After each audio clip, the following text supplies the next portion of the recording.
Okay, hello. 3, 4, 5. He had the easy life. I had the tough one. Just kidding. Look, you guys, I never see you together very often. I know you try to visit and stuff, and I thought it'd be fun to ask a few questions. I've never done this before. I have no idea where this is going to go.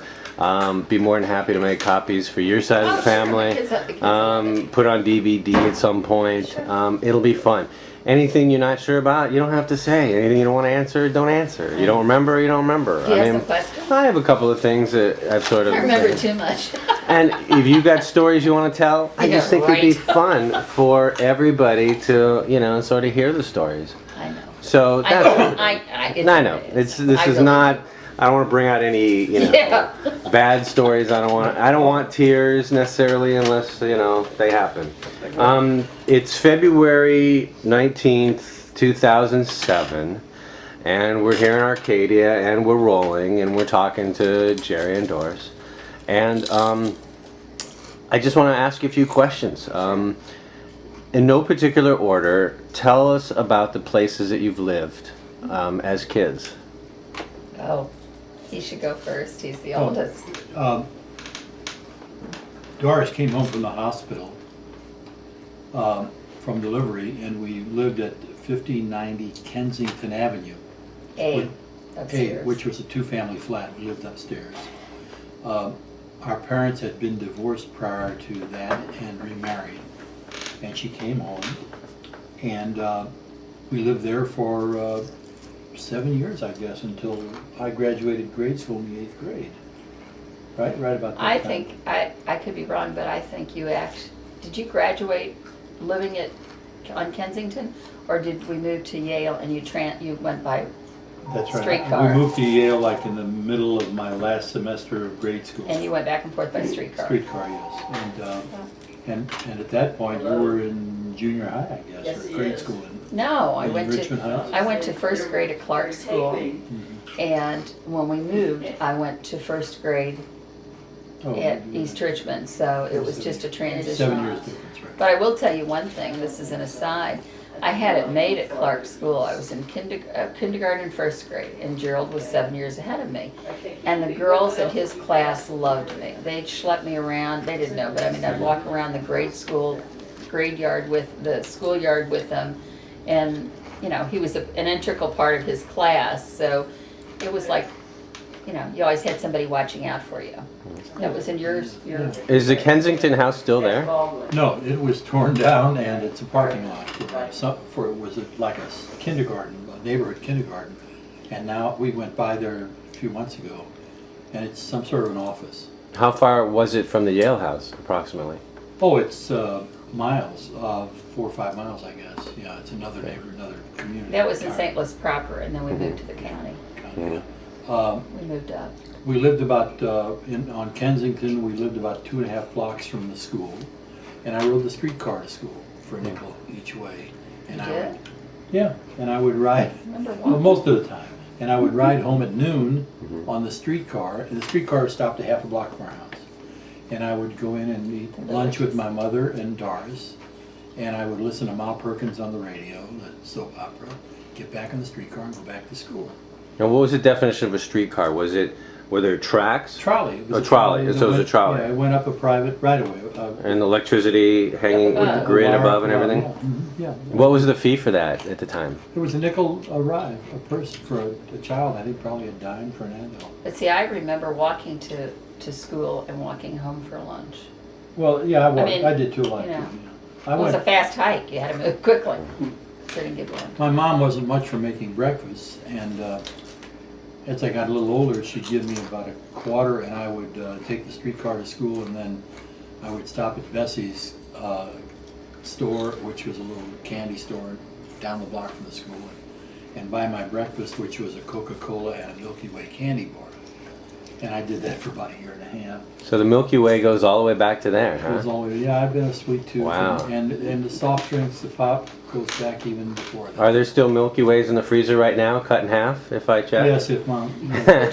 But you know that soda goes back even further. My mother grew up behind a store, a confectionery, And her mother didn't cook much because my grandmother always had to walk out to help the customers. They lived behind a store. And Gerald knows the location, Baird and Fountain or something like that, different stores. And my grandmother didn't cook much because, as I said, she was tending to customers. She had 2 meals. There is a story that she put a steak on. They had like a 2-burner thing. She put a steak on, a customer came in, she left the back of the store and went to the front.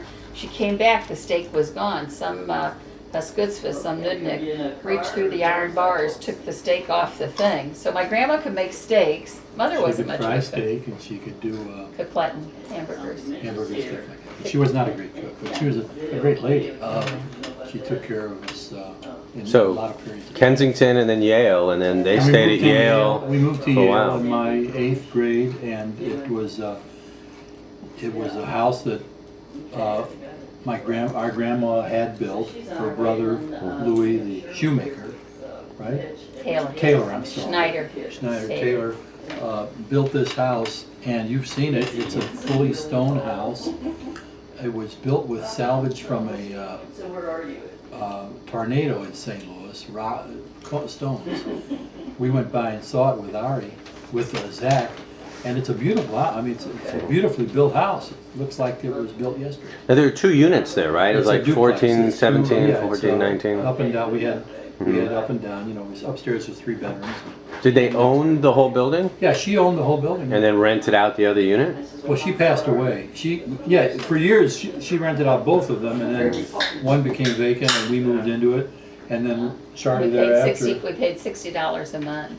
My mother was worried. She said, if I move in there, all the relatives would think you're not charging us anything. We're not paying our own. My grandma says, who cares what the hell they think? But she built that house, a duplex, because she said, you'll get married, Rosie, you'll live on one side with your children, and Joey, my mother had a brother who was 18 months older who committed suicide, and Joey will get married and he'll live on the other side. But that didn't come to fruition. But after we moved in, then about in 1950, maybe 50 or 50, well, Grandma died in 52. Maybe in about 1950, my grandmother moved in with her 4th husband, and they lived next door. She did enjoy that house. She had lived in the Loop for years in an apartment. That's a good transition to the next question. Tell me about your grandmother and grandfather, because I didn't know them at all. Yeah, I mean, not Rose's. Yeah. Well, on my mother's side, my mother's mother, Sarah, was a strong, spirited woman with considerable intelligence. She had been married 4 times. She was married to my grandfather, to my mother's father, and divorced him when my mother was about 3 years old. He left, went to New York. And he went to New York, and she then remarried 3 times. She had businesses from the very early days. She opened a little neighborhood grocery store, on a corner, and got into Richmond Heights by opening a store about a block from where our home was, many years before we were there, and didn't do well because they found out she was Jewish and it was a German neighborhood, and they effectually boycotted her. She gave that up and did some other things, but she was always she was pretty much a businesswoman for years, a very bright woman, and a very strong woman. Didn't take anything from anybody. So her name was Sarah. Sarah, and her S-A-R-A-H. And her final married name was Binkin, B-I-N-K-I-N. And she was married to a man who had 4 or 5 children. 7 children? I lost track. And she lived in the Loop, like Doris says, at 709 Inter Drive, a street that Mom and I drove by a couple months ago. And I stayed, it was an apartment, she was on a 1st floor. And I stayed with her a couple summers when my mom was sick or in the hospital. And at one point, I always had trouble in grade school. I spent all my time out in the hall because I was disruptive in class. I had ADD, basically. And I spent one summer out there in the hopes of going to school in University City. But they denied me admission, and had I gone to school there, I probably would have gone to school with your mother in grade school. It would have been the same school. But that didn't come to pass. But we married anyway. She was a great woman. During the times when my mother was in and out of the hospital or having difficulty, Sarah would go shopping and take the streetcar down to our house, and we could see her come walking down the street with 2 bags, bringing food for us. But that was also in between. I don't mean to sound rude, but when your dad, was out of work, my grandmother would come and the containers, they were cloth, you know, not paper bags, but cloths. And she'd come with food, and I guess everybody did that, you know. But there was a period in time, she never lived with us, but there was a period that my father's parents lived with us.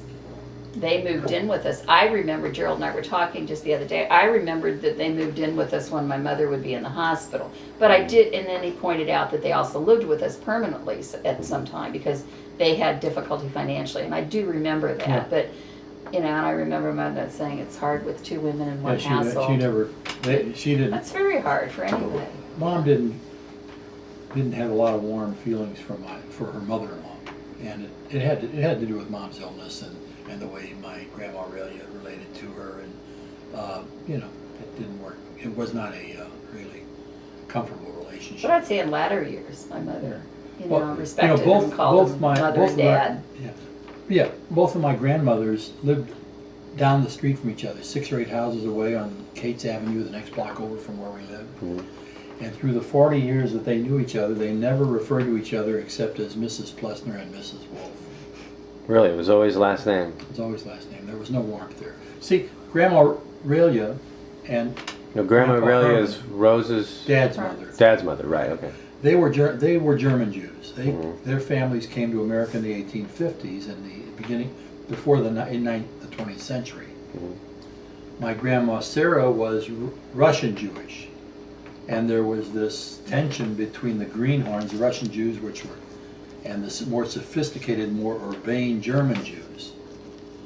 And one looked down on the other, and the other was envious of the Germans. Germans always looked down at Eastern Europeans. Yeah, and there was this tension in the family, and it persisted. I think my grandma Sarah liked Herman, her son-in-law, because he was a good-looking, tall guy, and she was friendly and not good to him. But beyond that, at the mother-in-law level, there was always. But the fact is that our father's mother came from Europe, but his father, Edward Plessner, was born in Farmington, Missouri. He was a Missourian, and how he met Aurelia, our father's mother, I don't know. I don't know any of that, but he was an American. And a small town kind of man. And it was quite a bit different. For example, we were raised Reformed Jewish because the German Jews at that time were all Reformed. And you know that your great-grandfather was was a soldier in the Union Army. Right. Rode a horse through Tennessee and Georgia and Alabama, I found out. And these are his tools. He was a farrier in the cavalry. He repaired the horses' hooves. He shoed the horses. And my great uncle Louis, who lived out here for a long time, gave these. He was the youngest of the 3 brothers. My grandfather, the eldest, brother Max, the middle one, and Louis was the youngest one. And he gave me these the last time I really saw him. These are the tools my great-grandfather, your great-great-grandfather, used in the Civil War. And I have his discharge papers. So they were very Americanized. And the German Jews, when they came over here, assimilated into the greater German community, and they moved to a little town of Farmington in Missouri, which was sort of on the frontier at that point. It was just being developed, because it was a German community, not so much that it was a Jewish community. And consequently, they're buried in the Lutheran cemetery in Little Farmington, Missouri. And have you been with me to that stone? I don't remember. Okay, if we did, I don't remember. We've recently, the last time we were there, we drove down there. So they were more urbanized, more Americanized by a generation than our Grandma Sarah's side. But Sarah assimilated very well. She was a very bright woman, and she was in the community and very active and a good businesswoman. And when did she pass away? December 2nd, 1952. 52. you're good about that. And when you think of, I mean, she was married, you said 4 times. Was there one husband that she spent more time with? I don't know that. I think probably Binkin was. Probably Binkin. When my mother's father left when she was about 3 years old, and you asked me what his name was, and I think it was Isaac Yitzchak. But he left, and I think he was a shoemaker, a cobbler of some sort, and he went to New York. My grandmother then, and you probably know this better than I do, she married one man, and he had a house, I believe, and my mother and her brother and my mother and grandmother moved in with him. And he thought because they lived behind a store, they lived like paupers, they didn't have plumbing, this and that. So he once said to my mother, Rosie, look, see, you pull this, and the light goes on. And she said, really, what was his name? Really? So she told my grandmother that, and she said, what the hell does he think? We have nothing? So it didn't take long. My grandmother got smart, and she got rid of him. And then there was another one, I can't recall, but it's really true. I mean, she wouldn't take crap from anybody. And they say she was a very beautiful woman. I still have her switch, their hair that she cut off. It was auburn. It's very long. It's beautiful. But anyway, then she married another man, and I don't remember the story. And I would judge she was probably divorced for a long time. And you know, those things weren't looked on easily. Isn't there one of them that somebody waved a knife at the other one? Isn't there a story in there? Could be, yeah. Then there was a third husband, and then eventually she divorced him, or he divorced her. She was always very protective of her children, I would say, Yeah. and she didn't want to take any She was a strong crap. woman, didn't take anything back. And then she met Binkin, but my mother was already out of the house. I think my mother was already married. Oh, yeah. And my mother said, you're not going to do that and embarrass me again. She says, well, no, that wasn't the case. She married Binkin, excuse me. When Binkin died, he died before my grandmother, before 1952. He died while they were living on Yale. She said to my mother one day, she says, you know, Rosie, Mr. So-and-so called me. And she said, don't you do it. Don't you even think about it. You're not going to embarrass me. Another marriage, another father. So my grandmother, after that, after Binkin died, as I said, she inherited 7 children. And some of them were pretty old by that time when she married him. So she was married 4 times. But she was a bright woman. She was very caring. She was very warm. And it's interesting because there's a great distinction between German Jews and Eastern Europeans. And I have a great feelings about that because the German Jews make great distinctions. There's that sometimes they look down on the Russian Jews, the Eastern Europeans. She became an American citizen, and she went to night school. I've got her books. You gave it to me. Yeah. I have her textbook from citizenship school. Writing her name. But she used to fracture English. Like she came next door one time, and Mom was in the house, and she was very sad. And Mom said to her mother, "Mama, what's wrong?" She says, "Oh, I was very sad. Mrs. Schwartz passed away. She died." She says, "Oh, I'm sorry to hear that. What was it?" She says, "I think it was hardening of the ovaries." And Mom said, "Mom, it's not ovaries, it's arteries, not ovaries, arteries." She says, "Arteries, ovaries, Miss Tate, she's dead," you know. And she would do stuff like, say things like that, but it wasn't. It was just a fractured English. It wasn't.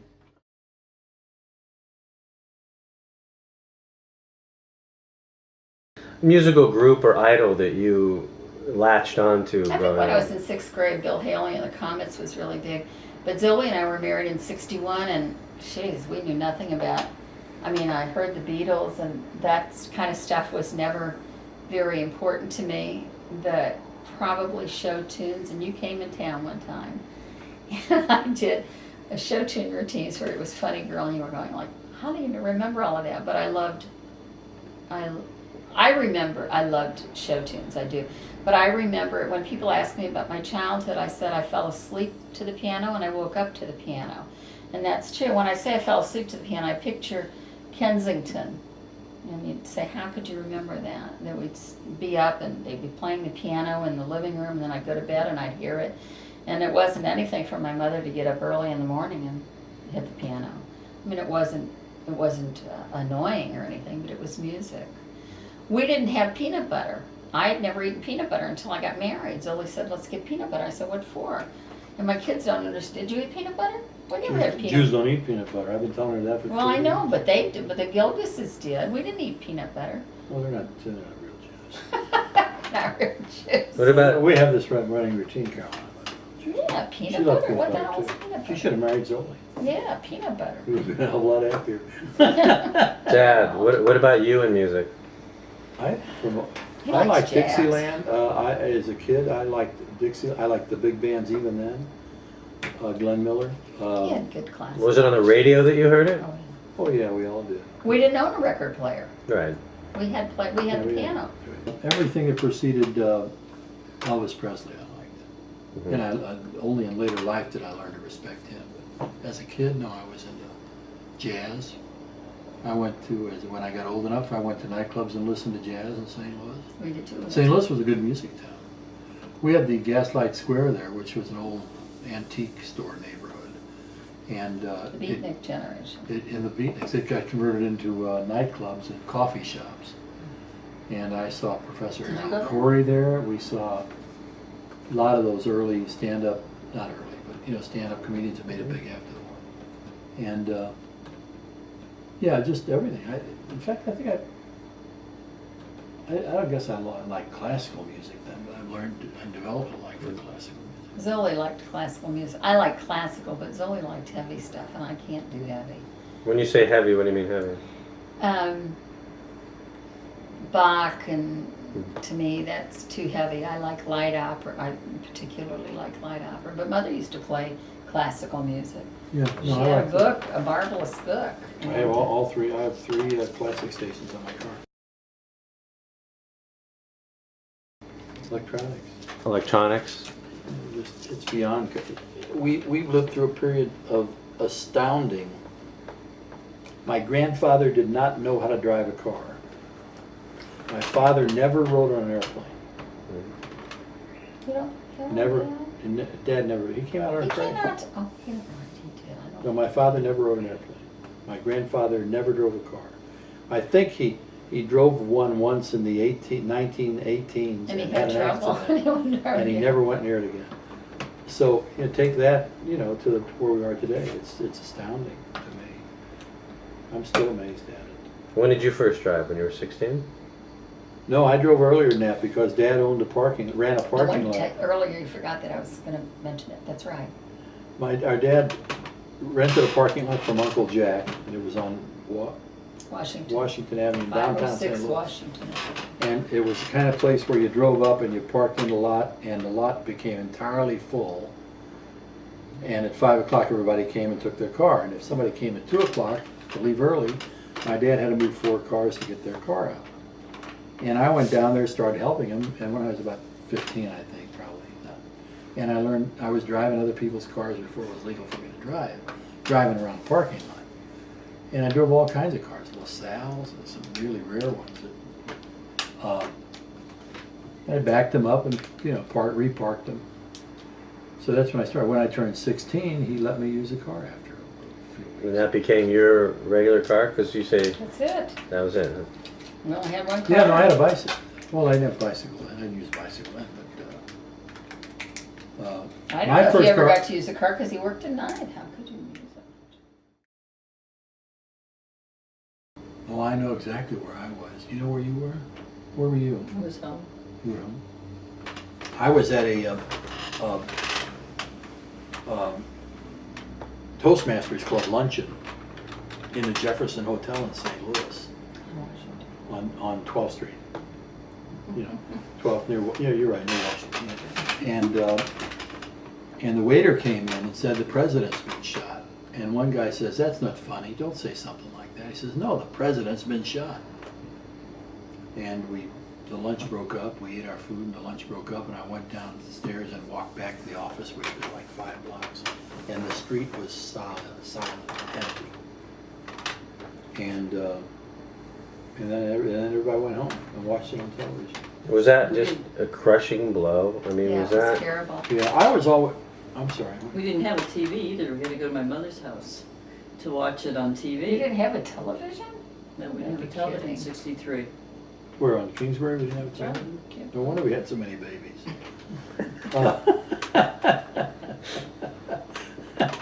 What about you, Doris? Where were you when? The Man on the Moon, I don't know what year that was, but I was home with kids, but it wasn't, I don't mean it wasn't a big deal, but I don't remember that much about it.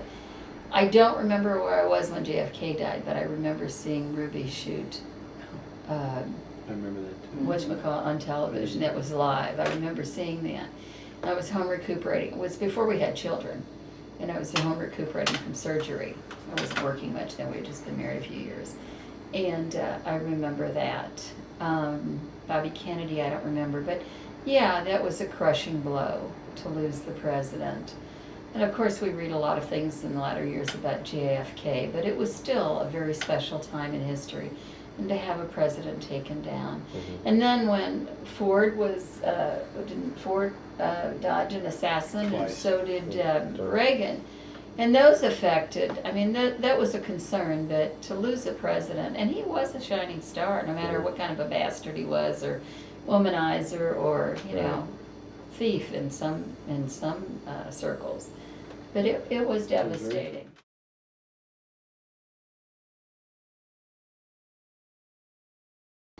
Oh, Roosevelt. Roosevelt was? And I remember Truman. You remember Truman? I remember Roosevelt dying. I remember the death of him.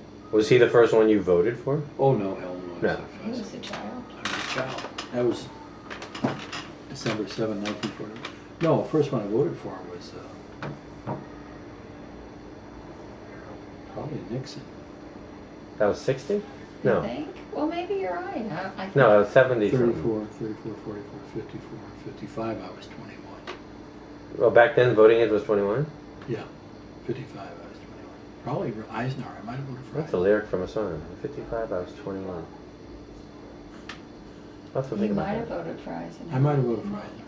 I remember when Eisenhower came in, they wanted we parents wanted Eisenhower in because he'll bring the boys home. That's what I remember. But I remember Truman. Oh yeah, I remember the Korean War pretty vividly. See, I went to college with Korean War vets. You know, kid guys. I went to school in '53, and the Korean War was over in '52 or something. We were still occupying So that area. But had college friends who had been in the military. I must have voted for Eisenhower, probably the first time. He's an underrated president. He was a very good president. He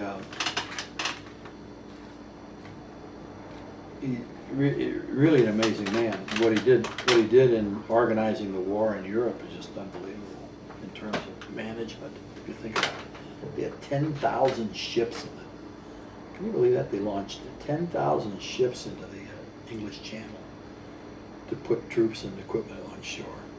It's a phenomenal management achievement. You know, just and he was a bright guy. He had a stroke in his last couple of years, and that's how a lot of people my age would remember him. But your dad knows so much. I mean, your dad is steeped in history. Yeah, it's great. I mean, I learn is. so much every time I talk to him. Oh, that's my Did we have any family in the Holocaust? Got lost in the Holocaust? No, we were lucky that way. No, our German ancestors came out. There was one couple and the daughters, the twin daughters, Faust. the Fausts, who were At cousins. the UST. You probably know. Yeah, she went to school. They lived shortly in the Loop, and they were in Yeah. Utah came out- and Rita. Uta and Rita, yeah. Something They like came that. out in the early 40s, I think. It wasn't Grandpa. It was hush hush. I think they came through South America. They arrived in St. Louis. The family took them in, but that's as close as it got to us. Yeah, we were lucky that way. But we had Benny in the war. Yeah, You have her Benny? uncle. My fought- Uncle Benny fought in the Pacific was in the Theater. war. Yeah. Our dad missed it by just a few months of age, you know. And he had a government job. He had a guard job. Sort of. Another job that Dad had, and was probably during the war, he worked for Bettendorf's. He worked for That was a before- grocery store Yeah, before he got those. when I before was- the war. yeah. Before the war. when I was. He sold liquor. He was a liquor salesman at a grocery store. Yeah.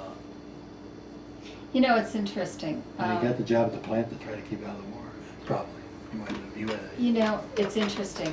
When Stephanie was dating Richard, she got angry with me. She said, I don't know, we're talking about something. I guess we're going to be married. She said, everything in your house is Jewish. And I said, well, Stephanie, a home reflects who you are and your interests and your hobbies. And I said, it's either Jewish or music. And, you know, now she understands. She's 42 years old, 42, and she's understood that through the years. I cannot, I mean, you all know, I cannot tell you how important Judaism is to me. I mean, I don't, and I could say I don't know where that came from. Our cousin Naomi was here yesterday. She said we didn't have any Judaism in the house, and they didn't. She said they didn't go to Sunday school, and you married into it. I don't know. Well, maybe, but that reinforced it. Well, I'm sure it did. I think you're right, but wow. And Molly was an organization. Yeah, but she was, but Amber and sister. But I can't. But my gosh, it's such a driving force and so important to me personally. I could submerge myself in it. I don't mean I could become a book or a scholar, but it's just, but your dad, whether he, you know, your dad's been president of 2 congregations. I mean, it's not just, I don't know where the hell that comes from. it's just not because he wants to be a macher. That isn't it. Maybe a little bit. No, I mean, he believes in the organization, the reasoning and everything. I'm an ethnic Jew. I'm proud You of it. think? Well, yeah, I'm not religious in the traditional sense. I'm Jewish because of the heritage. I'm quite proud of the heritage. Oh, here, I think there's no question about I that. think in all humility we're a superior race. That, you know, we've produced all these geniuses and we've Oh, survived no 4,000 question. years and we have a friendship, a relationship. I mean, you come back into that. And that's what's important to me about it. That's why, you know, why I work at it. It isn't that I'm not a great spokesman for Israel. I think it has a right to exist and it ought to, but I don't. I've never campaigned for it. I don't, and I think they made some real serious mistakes. I can't talk too much about it to anybody because they'll get pissed off. But I'm a Jew, quite proudly, and I use it. I say it in my articles. You know, without any reservation. It's very important to me. Yeah. And Yiddishkeit is, Sherry and David were out of town a couple of weeks when I spent Thursday, Friday, and Saturday night with the children. And Friday night we took them to temple, which I call shul, and their rabbi says, it's okay to call it shul, we do too. So we went to services and to dinner. And so the youth director, I said to the rabbi, the assistant rabbi, I said, is she Jewish? Like, he says, I know temples often hire non-Jews. He said, well, she is now. And then I felt so bad because I thought, you know, who might ask that? But she didn't look Jewish, right? Pretty girl. And so they were singing with her in Hebrew, and I was thinking, you know, if you really want to do our religion a favor, our heritage, got to teach these kids Yiddish. I know they're preparing them for Israel. I understand that and everything, but I'm thinking, gee, wouldn't it be just great if these kids could come forth with some Yiddish? But Stephanie makes sure that the girls go to Sunday school. Judaism is important in their home. And Sherry and David. Sherry once gave me a book, Talushkin's book, and she wrote in it, now you won't have to call the city or Yivo to check on different things. You can look in your own book. And Mom, when we have our own home, it will be important to me. And she's done a good job with it. And it's apparently important to Susan because Susan wanted the baby to be converted, you know. She got, But, you know, they'll all do it in their way. well, she got her husband to commit too. Well, they're both non-Jewish boys have committed to raising the children Jewish. I sometimes think one of them doesn't really understand what that means. I don't mean to be rude, but the other one I think does. And so they're going forth with it, you know. Anything else? I appreciate you guys sitting down together. Do you have anything that you thought about? Or? I have one thing to say. Go for it. I love my brother very, very much. And up there on that quilt that your lovely wife did, I put up there, Gerald, I love you so very much. My brother is extremely bright. He's articulate. He is talented to be able to express those words on paper that my sister-in-law so diligently reads and corrects, edits, and she just goes for those the grammatical things. Forget the content. She says it's beyond her. She doesn't, it's not her. But my brother has been a wonderful sibling. We've had a great relationship. There were a couple of times in the younger years when we were both married, and you asked me when they moved across the country, but I was in the Midwest and I was saddled with it. He thought I chose to be, but I was saddled with the responsibility. But he and your mother both came through financially and helped the folks numerous times on a regular basis. But no sibling rivalry, and a great deal of admiration and love for your dad. And your mother has been a wonderful partner to my brother. And if anything happens to my brother, and you live a long time, I hope that my sister-in-law and I will remain close, because sometimes that can change. People drift. And you can understand when relationships change. But she's been a marvelous addition, part of our family. Thank you. Well, thanks for coming out from Kansas City to answer a few questions. I think your plane leaves in 5 minutes, so